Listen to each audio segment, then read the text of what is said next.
There is a lot to dig through here. Joining me right now for more on this is CNN legal analyst Paul Callan. Paul, your reaction to the statement from the Attorney General Merrick Garland ahead of this meeting today? Well, you know, this entire situation is quite shocking from a legal standpoint. To think that the counsel to the President of the United States, Trump's counsel, could be investigated, subpoenaed by his own Justice Department is just an indication of how dangerous the situation is. I mean, if he's investigating his own counsel, what about American citizens? What about the Congress? What about journalists around the country?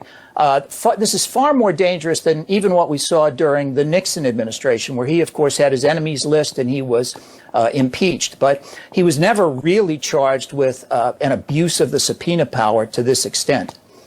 You know, Speaker Pelosi has said that it is beyond belief, in her view, that Attorney General Jeff Sessions and Attorney General Bill Barr, under Trump, of course, did not know about these subpoenas and this effort. Do you agree? Yeah, it is quite shocking that would be the case. But just in terms of the way the American power system and the American government is structured, you have to remember that the president is the chief law enforcement officer in the country, and the Justice Department works for him. And his discretion is very, very wide, and he's only checked by the courts. But the courts have to know that it's going on. And sometimes subpoenas are issued without judges even knowing about it. Because remember, prosecutors have the right to issue subpoenas without judicial consent in many situations. So when you have a president who's abusing his power, the system, the way it's set up now, it's very difficult to control that except through impeachment or not reelecting him.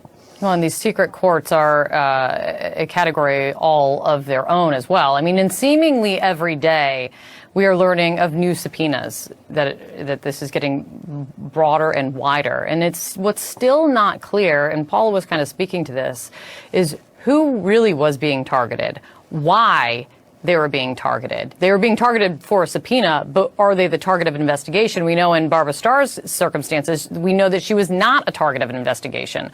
Why isn't the Justice Department why can't the Justice Department explain the circumstances around this more? Well, certainly the Justice Department could explain it if they want to. There's nothing prohibiting that, but the Justice Department likes to hold on to its ability to conduct secret investigations. Sometimes you're investigating intelligence matters. Sometimes you're investigating mob figures. And for instance, if you're looking at their bank records or other kinds of records, you certainly don't want them to know that you're doing that as you're putting the case together.